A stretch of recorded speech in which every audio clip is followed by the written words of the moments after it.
പ്രിയപ്പെട്ടവരെ, നമ്മുടെ നാട്ടിലിപ്പം കത്തി നിൽക്കുന്ന ഒരു വിഷയമാണ് ഈ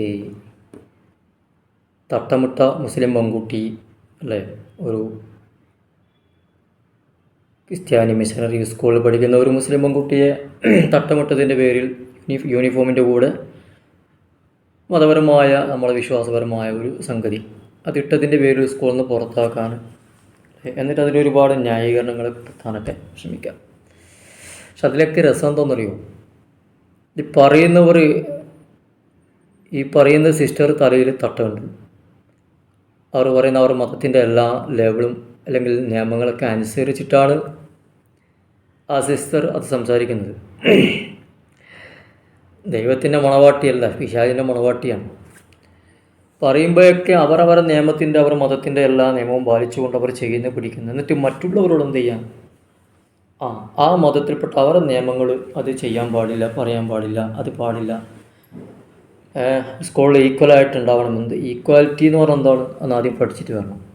പിന്നെ അതിലും വലിയ പൊട്ടത്തരം ഞാൻ വീണ്ടും റിപ്പീറ്റ് ചെയ്യുന്നില്ല. ഈ സിസ്റ്റർ പറയുന്ന ഇംഗ്ലീഷ് അതിനും വലിയ ഒരു ആനമണ്ടത്തരമാണ് അല്ലേ. ഞാനിങ്ങനെ ചിന്തിക്കുകയാണ്, ഈ സ്കൂളിൽ കുട്ടികൾ ഇംഗ്ലീഷ് പഠിച്ച എന്തായിരിക്കും അവസ്ഥ? ഗ്രാമറൊക്കെ തെറ്റിയിട്ടാണ് ഇംഗ്ലീഷൊക്കെ സംസാരിക്കുന്നത്. അതിനെതിരെ ഭയങ്കര പ്രക്ഷോഭങ്ങളും അതിനെതിരെ ശക്തമായ പ്രതിഷേധങ്ങളൊക്കെ നമ്മുടെ നാട്ടിലിപ്പം അല്ലേ പലയിടങ്ങളിലും പ്രതിഷേധങ്ങളൊക്കെ ഉണ്ട്. പക്ഷെ എന്നാലും വലുതായിട്ടില്ലെങ്കിൽ പോലും ഒരിക്കലും നമുക്ക് അപലപിക്കാൻ പറ്റാത്ത ഒരു തീരുമാനം ഇപ്പോൾ ഈ അടുത്ത കാലത്ത് തുടങ്ങിയതാണ്. കുറച്ച് കാലങ്ങളായിട്ട് ഇതന്നെയാണ് പരിപാടി. മുസൽമാനെ വേഷം നോക്കിയാണെങ്കിലും മുസൽമാൻ്റെ വിശ്വാസത്തെ ചോദ്യം ചെയ്യൽ, അല്ലെങ്കിൽ ഒരു ന്യൂനപക്ഷമായ ഒരു വിഭാഗത്തിൻ്റെ അങ്ങനെ പറയാം അവരെ മാത്രം ഒന്ന് വേട്ടയാടുക, അവരെ വേഷം, അവരെന്ത് കഴിക്കണം, അവരെന്ത് ധരിക്കണം, ഇതൊക്കെ പറയാൻ വേണ്ടി കുറച്ച് ആൾക്കാർ ഇങ്ങനെ വരികയാണ്. എന്നിട്ട് പറയാൻ വരുന്നവരോ അവരവരുടെ നിയമത്തിൻ്റെ എല്ലാ കാര്യങ്ങളുണ്ട്. ഇപ്പോൾ സിഖ് ഓരോ ഭാഗത്തിലും അതിൻ്റെതായ നിയമങ്ങളുണ്ട്. ഈ പറയുന്ന ഭാഗത്ത് പഠിക്കുന്ന എല്ലാ വിഭാഗങ്ങളും അവരുടെ വിശ്വാസപരമായിട്ടുള്ള കാര്യങ്ങൾ ചെയ്തുകൊണ്ടാണ് പലപ്പോഴും സ്കൂളിലേക്ക് വരുന്നുണ്ടാവുക. ഇപ്പോൾ നമ്മുടെ ഹിന്ദു മതത്തിൽപ്പെട്ട സഹോദര മക്കൾ അവർ ചൊട്ട വെച്ചിട്ടുണ്ടാവും അല്ലേ. നമുക്ക് പറയാൻ പറ്റുമോ? ഒരു മുസ്ലിം മാനേജ്മെൻറ്റ് സ്കൂളിൽ പഠിക്കുന്ന ഒരു കുട്ടിയോട് ചൊട്ട വെച്ച വന്ന മറ്റോ അല്ലേ. ഞാൻ ആ വിഷയത്തിലേക്ക് അറിയാം. ഉള്ളിസുരയുടെ കുറച്ച് വെല്ലുവിളിയൊക്കെ ഉണ്ട്, ഞാൻ പറയാം. ഒരു മുസ്ലിം മാനേജ്മെൻറ്റിൽ പഠിക്കുന്ന മറ്റു മതത്തിൽപ്പെട്ടൊരു കുട്ടി, അതിനൊരു ക്രിസ്തീയ കുട്ടിയാണ് അല്ലെങ്കിൽ ഹിന്ദു കുട്ടിയാണ്, ചൊട്ട വെച്ചിട്ടുണ്ടാവും. നമുക്ക് പറയാൻ പറ്റുമോ? എവിടെയൊന്നും ഇതൊന്നും പറ്റൂല, ചൊട്ട മായ്ച്ചു കളയും എന്ന് പറയുന്നത് അത് ഈ ഭരണഘടനയോട് ചെയ്യുന്ന തെറ്റാണ്. അതവരുടെ വിശ്വാസത്തെ ഹനിക്കലാണ്. അവരുടെ വിശ്വാസത്തെ നമ്മൾ ഹനിക്കലാണ്. ഇതൊക്കെ പഠിച്ചവരാണ് നമ്മളൊക്കെ. അല്ലെങ്കിൽ ഒരു ക്രിസ്ത്യൻ മതത്തിൽപ്പെട്ട ഒരു സഹോദരി ഒരു മോള് അല്ലെങ്കിൽ ഒരു മോന് കയറി വരുമ്പോൾ അവരുടെ കഴുത്തിൽ ഒരു പക്ഷേ കൊന്നമാല ഉണ്ടാവും കുരിശിൻ്റെ. അത് ഊരി വെച്ചിട്ട് ഇങ്ങനെ കയറാൻ പറ്റുമോ എന്നൊക്കെ പറയാൻ പറ്റുമോ? ഇല്ല. ശബരിമലക്ക് പോയ ആൾ നമുക്കറിയാം. പലപ്പോഴും ഞാനൊക്കെ പഠിക്കുന്ന കാലത്ത്, സ്കൂളിൽ പഠിക്കുന്ന കാലത്ത് തന്നെ ശബരിമലക്ക് കുട്ടികളും പോകും. പോയി കഴിഞ്ഞാൽ അവർ ഒരു പക്ഷേ സ്കൂളിൽ വരുന്നത് പലപ്പോഴും നിങ്ങൾ ശ്രദ്ധിച്ചിട്ടുണ്ടാവും. അവർ കുറച്ച് കാലം ആ ഒരു ഭക്തിക്ക് വേണ്ടി അയ്യപ്പ ഭക്തിക്ക് വേണ്ടി അയ്യപ്പനെ ദർശിച്ച് വരുന്ന കുട്ടികളായിരിക്കും. അവർ ഒരു പക്ഷേ നിങ്ങൾ കണ്ടിട്ടുണ്ടാവും, ആ കുട്ടികൾ ബോയ്സ് അധികവും കറുത്ത തുണി ഇട്ടിട്ടായിരിക്കും വരുന്നത്. അവിടെ പലപ്പോഴും ചിലപ്പം യൂണിഫോം ഉണ്ടാവുന്നില്ല. കുറച്ച് കാലം അവർ അങ്ങനെ ആയിരിക്കും വരിക സ്കൂളിൽ. നിങ്ങളൊക്കെ എല്ലാവർക്കും അറിയുന്നൊരു വിഷയമാണ്.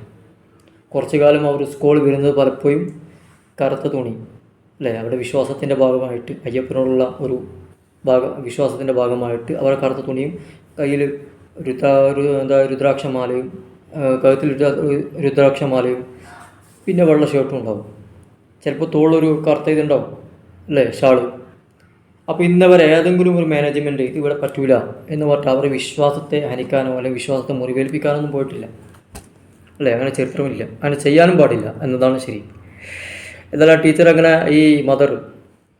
പൊതുവേ ഈ സിസ്റ്റർമാർ എന്നുള്ള പറഞ്ഞാൽ എല്ലാവരും പറയുന്നില്ല, അത് നല്ല ആൾക്കാരുണ്ട്. പിന്നെ അതൊരു സിസ്റ്ററെ ഒരു പ്രസംഗം ഞാൻ കേട്ടു. നല്ലൊരു സിസ്റ്റർ ഒരു മുസ്ലിം പെൺകുട്ടിയെക്കുറിച്ച് ഇങ്ങനെ പറയാണ്. തട്ടത്തിൻ്റെ വിഷയം കണ്ടപ്പം ബാപ്പയോട് അന്വേഷിക്കുന്നു, ബാപ്പ അതിനെക്കുറിച്ച് അറിയാത്തതുകൊണ്ട് ചോദിക്കുന്നു. ബാപ്പ പറയുന്നു അത് നമ്മുടെ അഭിമാനമാണ്, നമ്മുടെ മതത്തിൻ്റെ ചിഹ്നമാണ് എന്നൊക്കെ പറഞ്ഞപ്പം ആ ടീച്ചർ അത് അംഗീകരിക്കുന്നു. എന്നാൽ പിന്നെ കുഴപ്പമില്ല, അതൊക്കെയല്ലേ നമ്മുടെ ഭാരതീയ സംസ്കാരം.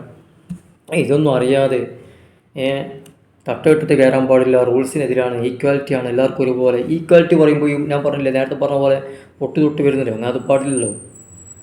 ഈക്വാലിറ്റി. ഒരു മതത്തിൻ്റെ വിശ്വാസം ഒരു ഒരു ഇതിനുള്ളിൽ കടത്തി കൂട്ടാൻ പറ്റൂലെങ്കിൽ അതിലെല്ലാം പെട്ടു.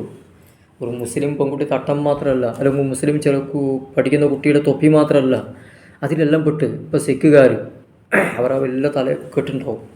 അതടക്കം വന്നാൽ ഈ ടീച്ചർ പറയുമോ ഇത് പറ്റൂല, അവർ അന്നേരം കൊടുക്കും മറുപടി. അതൊരു പക്ഷേ വായ കൊണ്ടായിരിക്കുന്നതിന് മാത്രമല്ല, അവർ കൊടുക്കുന്ന മറുപടി ചിലപ്പോൾ വായ കൊണ്ടായിരിക്കില്ല. അങ്ങനെ ഉണ്ടല്ലോ. അപ്പോൾ വിശ്വാസപരമായ കാര്യങ്ങളിലേക്ക് കൈയിടാം. ഈ യൂണിഫോം എന്ന് പറയുന്നത് യൂണിഫോം ഇട്ടിട്ടാണ് പോകുന്നത്. യൂണിഫോമിൻ്റെ കൂടെ അവരവർ വിശ്വാസപരമായ തട്ടം ഇട്ട് പോകുന്നതിൽ എന്താണ് തെറ്റ്? ഈ പറയുന്ന നിശ്ചിത തലയിൽ തട്ടുണ്ട്. പിന്നെ മാത്രമല്ല വേറൊരു ഇത് കണ്ടു, ഒരു പഠിക്കുന്ന ഒരു സ്ഥലത്ത്, പഠിക്കുന്ന ഒരു സ്കൂളിൽ തന്നെ, ഒരു ക്യാമ്പസിൻ്റെ ഉള്ളിൽ തന്നെ ഒരുപാട് കുട്ടികളിരിക്കുന്ന കൂട്ടത്തിൽ ദൈവത്തിൻ്റെ മണവാട്ടിയാകാൻ പോകുന്ന ഒരു കുട്ടിയും ആ വേഷത്തിൽ വന്നിരിക്കുകയാണ് പഠിക്കാൻ. ഒരു മാനേജ്മെൻറ്റോ ഒരു ടീച്ചേഴ്സോ അല്ലെങ്കിൽ ഒരു പ്രിൻസിപ്പാളോ ആരും ആ കുട്ടിയെ എതിർക്കാൻ പോകുന്നില്ല. ഇത് ഒരുതരം രോഗമാണ്, കുറച്ച് കാലങ്ങൾക്ക് ഇപ്പറയുള്ള ഒരുതരം രോഗം, മതഭ്രാന്ത്. അല്ലെങ്കിൽ ഒരു കമ്മ്യൂണിറ്റിയോടുള്ള ഒരു ന്യൂനപക്ഷത്തോടുള്ള ഒരു സമുദായത്തോടുള്ള എന്താ പറയുക എന്തെന്നില്ലാത്ത വെറുപ്പ്, അവർ ഉയർന്നു പോകുമോ എന്നുള്ള ഒരു ഭയം, ഇതൊക്കെ വല്ലാതെ പിടികൂടിയിരിക്കുകയാണ്. ഇസ്ലാമിനോടുള്ള എതിർപ്പ്, ഇതൊക്കെയാണ് സത്യം പറഞ്ഞാൽ ഇവർ നിരമ്പിൽ ഓടുന്നത്. ഇതിൻ്റെ പിന്നിലിങ്ങനെ കുറേ ഈ സിസ്റ്ററെ കുറ്റം പറ്റാറില്ലേ, സിസ്റ്റർക്ക് ബേക്കിൽ തിരിച്ചു കൊടുക്കാൻ അതിൻ്റെ കുറച്ച് ആൾക്കാരുണ്ടാവും. ഈ വർഗീയപരമായിട്ട് ചിന്തിക്കുന്ന ആൾക്കാർ ഇതിൻ്റെ പിന്നിലുണ്ടാവും എന്നതിൽ യാതൊരു സംശയമില്ല. അപ്പോൾ ഏതായാലും സിസ്റ്റർ അത് പറഞ്ഞു, ആ കുട്ടിയെ കയറ്റാൻ പാടില്ല, റൂൾസിനെതിരാണ്, അങ്ങനെയാണ് ഇങ്ങനെയാണ്, തേങ്ങാക്കുള്ളിയാണ്. പക്ഷേ റൂൾസ് എത്ര പേര് പാലിക്കുന്നുണ്ട്? റൂൾസിനെതിരെ തന്നെയാണ്. ഞാൻ നേരത്തെ പറഞ്ഞ റൂൾസ് നോക്കുകയാണെങ്കിൽ അവിടെ ഇരിക്കുന്ന മിക്ക കുട്ടികളിലും മതം നോക്കാതെയാണ് ക്യാമ്പസിൻ്റെ ഉള്ളിൽ കയറ്റുന്നതെങ്കിൽ എത്ര പേര് മതത്തിൽ ചാലിച്ചുകൊണ്ട് തന്നെ അവിടെ ഇരിക്കുന്നുണ്ട്. അപ്പോൾ അവിടെ മതമല്ല വിഷയം, വിശ്വാസമല്ല. അവിടെ വിഷയം ഒന്നേ ഉള്ളൂ, ഇസ്ലാം, മുസൽമാൻ അല്ലെങ്കിൽ അവർ തന്നെയാണ് വിഷയം. ആ ഒരു വിഷയം തന്നെയാണ് ഇവിടെ. അപ്പോൾ ടീച്ചർ ആ സിസ്റ്റർ പറഞ്ഞ കാര്യം ഞാൻ വീണ്ടും റിപ്പീറ്റ് ചെയ്തില്ല, ആ വീഡിയോസ് വീണ്ടും കാണിക്കുന്നില്ല. ആ സിസ്റ്റർ പറഞ്ഞ കാര്യത്തിന് താക്ക് പിടിച്ചിട്ട് അതിന് ഏണി പിടിച്ചുകൊണ്ട് ഒരുത്തം വന്നിരിക്കുക. പിന്നെ വേറെ ആരുമില്ല, നമ്മളെ മിസ്റ്റർ സുരേന്ദ്രൻ, ഉള്ളിസുര ചങ്ങായിക്ക് പിന്നെ ഇതന്നെ പണി അല്ലേ. മുമ്പ് മലപ്പുറത്ത് നോമ്പ് കാലത്ത് പച്ചവെള്ളം പോലും കിട്ടുന്നില്ല പറഞ്ഞിട്ട് മഹാപൊട്ടത്തരം പറഞ്ഞൊരു മനുഷ്യൻ. ഇപ്പം ഇതും ഏറ്റുപിടിച്ചിട്ട് വേണം മൊല്ലാക്കന്മാർ, മൊല്ലാക്കന്മാർ അവർ സ്കൂളുണ്ടാക്കിയിട്ട് അവരുടെ മക്കൾ അവിടെ പഠിക്കും. ഇവരെ എന്ത് പറഞ്ഞാൽ മൊല്ലാക്കന്മാർ മേലിൽ കയറുക, ഉസ്താദുമാരെ മേക്കിട്ട് കയറുക, മതത്തിൻ്റെ മേലിട്ട് കയറുക. ഈ ചങ്ങായി എന്താണിങ്ങനെ എന്തു പറഞ്ഞാലും വർഗീയതയിൽ മാത്രം ചെന്ന് അവസാനിക്കുന്ന ഒരു വൃത്തികെട്ട സാധനം അല്ലേ. നിങ്ങൾ കണ്ടിട്ടുണ്ടാവും. ഞാൻ ആ ഭാഗം ഒന്ന് കുറച്ച് ആ ചങ്ങായി പറയുന്ന വടുവായിത്തം പൊട്ടത്തരം അങ്ങനെ കുറച്ചൊന്ന് കാണിച്ചാൽ ഒന്ന് കേട്ടു നോക്ക്. സിമ്പിളല്ലേ ലോജിക്ക്? അവരിവിടെ പഠിക്കട്ടെ, ആർക്കാ പ്രശ്നം? മുല്ലാക്കന്മാർ 5-6 സ്കൂളിൽ തുടങ്ങട്ടെ, എന്നിട്ട് മുല്ലാക്കന്മാരുടെ മക്കൾ അതുപോലെ പോട്ടെ. അല്ലാതെ ഇത് പിന്നെ ഒരു യൂണിഫോമുള്ള സ്കൂളിൽ പോയിട്ട് ഞങ്ങൾക്ക് ഇജാബ് ധരിക്കണം എന്ന് അത് ന്യായമല്ല. അതിനോട് യോജിക്കാൻ പറ്റും. അതിൻ്റെ പിന്നിൽ ഞാൻ മനസ്സിലാക്കുന്നത് തീവ്രവാദ ചിന്താഗതിക്കാരാണ്. അതിന് ലീഗ് അടക്കമുള്ള ആളുകൾ, കോൺഗ്രസ് അടക്കമുള്ള ആളുകൾ സപ്പോർട്ട് ചെയ്യാണ്. ശിവൻകുട്ടി അതിന്റെ മുകളിൽ കയറിയിട്ട് പറഞ്ഞ അവസാനം മല്ലാക്കന്മാർ അങ്ങനെ ഉണ്ടായിക്കോ, അത് മല്ലാക്കന്മാരെ മാത്രം വിഷയമാണ്. ഇവന് ഈ പറയുന്ന സമയത്ത്, ഇവന് തുറക്കുന്ന സമയത്ത് ഇവൻ്റെ ഉദ്ദേശം എന്താ പറയുക, ഈ സിസ്റ്റർ വെച്ച് കളിച്ചാണ്. സത്യം പറഞ്ഞാൽ ഈ ഇലക്ഷനൊക്കെ അടുക്കുമ്പോൾ ഒരു വർഗീയ തലത്തിലേക്ക് കൊണ്ടുപോയി അല്ലേ. ഇവൻ്റെ ഉള്ളിൽ കിടക്കുന്ന എന്താ പറയുക നിജമായൊരു ചിന്താഗതിയുണ്ട്. ഇതൊരു ഹിന്ദു മുസ്ലിം അല്ലെങ്കിൽ ആ ഒരു രീതിയിലേക്ക് എത്തിക്കാൻ വേണ്ടിയിട്ട് മുമ്പേ അങ്ങനെ പ്രസംഗിച്ച ആളാണല്ലോ. മുമ്പേ അങ്ങനെ പ്രസംഗിക്കുന്ന ഒരു സാധനമാണ് ഇയാൾ. ഈ ചങ്ങായി പറയുകയാണ് മല്ലാക്കന്മാരൊക്കെ സ്കൂൾ തുടങ്ങിയിട്ട് മല്ലാക്കന്മാർ പൊട്ടാ അല്ല, മല്ലാക്കന്മാർ സ്കൂൾ തുടങ്ങിയിട്ടുണ്ട്, എത്രയോ സ്ഥാപനങ്ങളുണ്ട്, അതിലെല്ലാ മതത്തിലുള്ള എത്രയോ സഹോദരൻ മക്കൾ പഠിക്കുന്നുണ്ട്. ഒരു കുഴപ്പമോ നീ പോയി അന്വേഷിക്കുക, ആണായിട്ട് പറഞ്ഞോണെങ്കിൽ നീ ഒന്ന് അന്വേഷിക്കുക. ഏതെങ്കിലും മറ്റു മതത്തിൽപ്പെട്ട ഏതെങ്കിലും ഒരു കുട്ടിയോട് നമ്മുടെ വിശ്വാസധാര നിർബന്ധിപ്പിച്ചുകൊണ്ട് ചെയ്യാനോ അല്ലെങ്കിൽ അവരോട് കൽപ്പിക്കാനോ പോയിട്ടുണ്ടോ എന്ന് നീ തെളിയിക്കുകയാണെങ്കിൽ പറയുന്ന പണിയെടുക്കാം. എന്നിട്ട് വന്നിട്ട് വലിയ ആൾക്കൾ മുല്ലാക്കന്മാർ. ഇസ്ലാമിൻ്റെ രീതിയിൽ മുസ്ലിങ്ങളെ സ്ഥാപനങ്ങൾ തന്നെ ധാരാളമുണ്ട്, ഒരുപാട് സ്ഥാപനങ്ങളുണ്ട്. അതിൽ എഡ്യൂക്കേറ്റഡ് ഒരുപാട് സ്ഥാപനങ്ങൾ, അതിലൊരുപാട് മക്കൾ പഠിക്കുന്നുണ്ട്. പല മതത്തിലുള്ള ഒരുപാട് മക്കൾ, അവരൊക്കെ വളരെ സുന്ദരമായിട്ട് പഠിക്കുന്നു. അവർക്കൊരു ബുദ്ധിമുട്ടില്ല, അവരുടെ വിശ്വാസങ്ങളിലേക്ക് ചോദ്യം ചെയ്യാൻ പോകുന്നില്ല. അവർക്ക് ശാരീരികമായോ മാനസികമായോ ഒരു പ്രയാസവുമില്ലാതെ വളരെ നന്നായിട്ട് അവർ പഠിക്കുന്നു. രക്ഷിതാക്കൾക്കും നല്ല ബോധ്യമാണ്. അതുകൊണ്ട് നീ വല്ലാണ്ട് മല്ലാക്കന്മാരുണ്ടാക്കാൻ നിൽക്കണ്ട. എന്നാൽ വിദ്യാഭ്യാസം എന്താണെന്ന് നീ പറയുന്ന നിയമത്തിൻ്റെ കച്ചിത്തുരുമ്പ് എന്താണെന്ന് നീ പറയുന്ന നിൻ്റെ ചിന്താഗതിയിൽ സ്കൂൾ ഒരു ഭാഗത്ത് തുടങ്ങി വെക്കട്ടെ. അല്ലാണ്ട് തന്നെ ഇവിടെ ബുദ്ധിമുട്ടുന്നുണ്ട് ഈ രാജ്യത്ത്. അല്ലാതെ തന്നെ നിങ്ങൾ പറയുന്ന ഈ RSS എന്ന് പറയുന്ന വൃത്തികെട്ട ഈ ചെകുത്താന്മാരെ കൊണ്ട് ഈ നാട് തന്നെ കുട്ടിച്ചോറായിട്ടുണ്ട്. ഇതിന് പിന്താങ്ങി നടക്കുന്നവർ, ഇതിന് പിന്നെ കളിക്കുന്നവർ ഇവർ തന്നെയാണ്. ഈ ഉള്ളിസുരൊക്കെ പറയുന്ന പോലെ ഇവൻ പറയുന്ന രൂപത്തിലാണ് എങ്കിൽ പണ്ട് മദ്രസയിൽ തീവ്രവാദം പഠിപ്പിക്കുന്ന കുറേ വർത്തമാനം പറഞ്ഞ അവസാനം നമ്മൾ ഓൺലൈൻ ക്ലാസ് വന്നപ്പോൾ കുറേ ആൾ മദ്രസൻ്റെ സംവിധാനം കണ്ടു, അതിലെന്താ പഠിപ്പിക്കുന്നത് കണ്ടു, പിന്നെ അതിനെക്കുറിച്ച് ഒരു അക്ഷരം ഉണ്ടാകുന്നില്ല.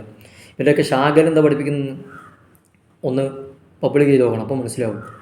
എന്നിട്ട് വില ഉണ്ടാക്കാം. എന്ത് പറഞ്ഞാലും അവസാനം പറയും അത് തീവ്രവാദ ചിന്താഗതിയാണ്, അതിൽ ശക്തമായ തീവ്രവാദ ചിന്താഗതിയുണ്ട്, അതങ്ങനെയാണ് അതിങ്ങനെയാണ്. രാഷ്ട്രീയ പാകിസ്ഥാനിൽ എത്തുകയും ചെയ്യും. പാകിസ്ഥാനിൽ മറ്റേ അപ്പനമ്മയ്ക്ക് സ്ത്രീധനം കിട്ടിയ വർത്തമാനം പറയാം. ലാസ്റ്റ് വർത്തമാനമാണ് അതിലേക്ക് ചെന്ന് ചാടുകയും ചെയ്യും.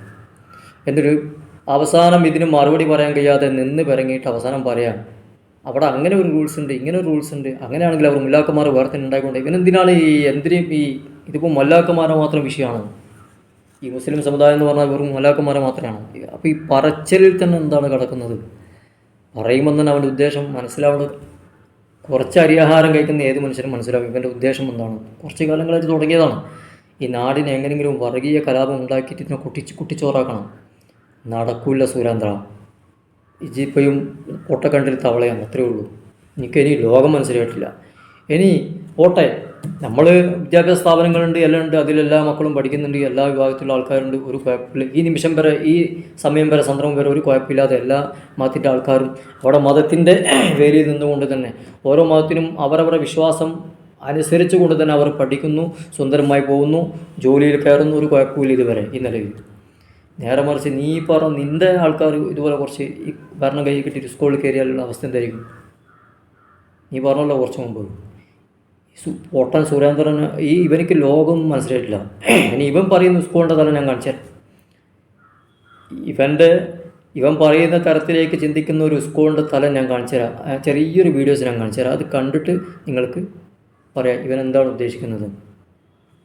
നമ്മൾ പറയുന്നതും ഇവർ പറയുന്നതും എന്താണെന്ന് മനസ്സിലാക്കാൻ അല്പം ബുദ്ധിയുണ്ടെങ്കിൽ ഈ വീഡിയോസ് കണ്ടാൽ നിങ്ങൾക്ക് മനസ്സിലാവും ആരാണ് ഈ നാട് കുട്ടിച്ചോറാക്കുന്നത്, ഈ രാജ്യത്തെ മുറിവേൽപ്പിക്കുന്നത് ആരാണ്, അല്ലെങ്കിൽ ഭരണഘടനയെ പോലും മാനിക്കാത്തൊരു വിഭാഗമുണ്ടെങ്കിൽ ആരാണെന്ന് നിങ്ങൾക്ക് ഈ ഒരു വീഡിയോസ് കാണുമ്പോൾ മനസ്സിലാവും. എന്നിട്ട് മതി മല്ലാക്കന്മാർ സ്കൂൾ ഉണ്ടാക്കൽ. ഏതായാലും ആ വീഡിയോസ് ഒന്ന് കാണും.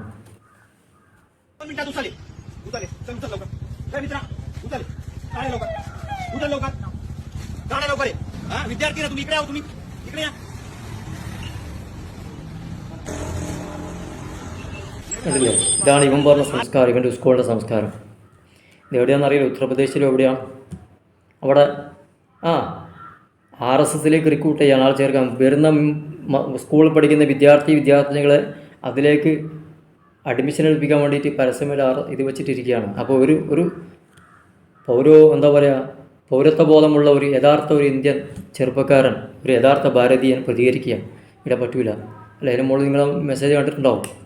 ഭരണഘടനയെ സ്നേഹിക്കുന്ന, ഭരണഘടനയെ മുറുകി പിടിക്കുന്ന ഒരു ചെറുപ്പക്കാരൻ, ഒരു യഥാർത്ഥ ഭാരതീയൻ അതിനെതിരെ പ്രതികരിക്കുന്നത് നിങ്ങളിപ്പം കണ്ടത്. ഇതാണ് ഇവൻ പറഞ്ഞ ഇവൻ്റെ സ്കൂളിൻ്റെ കാര്യം, ഇവൻ പറഞ്ഞ ഇവൻ്റെ സ്കൂളിൻ്റെ വിശ്വാസവും, ഇവൻ പറഞ്ഞ ഇവൻ്റെ സ്കൂളിൻ്റെ സംസ്കാരമൊക്കെ ഇതാണ് ഇവരുടെ സംസ്കാരം. ഇതെല്ലാം കയ്യിൽ വെച്ചിട്ട് വെറുതെ ഇരിക്കുമ്പോൾ ആരെങ്കിലും പറയുമ്പോഴേക്കും അത് മുസ്ലിമാണെന്ന് കണ്ടു കഴിഞ്ഞാൽ, ഇസ്ലാമിസ്റ്റാണെന്ന് കണ്ടു കഴിഞ്ഞാൽ പിന്നെ അങ്ങ് കയറി അങ്ങടിക്കുക. പിന്നെ വായി തോന്നിയതൊക്കെ അങ്ങ് വിളിച്ച് പറയലാണ്. പിന്നെ ഇവൻ ആഗ്രഹിക്കുന്നതാണോ ഞാൻ നേരത്തെ പറഞ്ഞ പോലെ ഇങ്ങനെയുള്ള സ്കൂളുകളായിരിക്കും, ഇങ്ങനെയുള്ള കാര്യങ്ങളായിരിക്കും. നടക്കില്ല. നീ ഇപ്പോഴും പൊട്ടക്കണ്ടിയ തവള ഉള്ളി എടാ സുരേന്ദ്ര പൊട്ട, എന്നെങ്കിലും കുറച്ച് കാര്യങ്ങൾ മനസ്സിലാക്കിയിട്ട് ഈ പബ്ലിക്കിനോട് സംസാരിക്കാൻ പഠിക്കുക. എന്തെങ്കിലും പറയല വേണ്ടേ? എന്ത് കിട്ടിയാലും ഇസ്ലാമിനെതിരെ കുതിര കയറാൻ മാത്രം ഉപയോഗിക്കുക, വർഗീയത മാത്രം വളമ്പുന്ന ഈ നാവ് എന്തെങ്കിലും കുവിത്തു പോകും ചങ്ങായി. അതിന് മുമ്പ് ഒരു മനുഷ്യനായിട്ട് ജീവിക്കാൻ നോക്ക്. ഓക്കെ.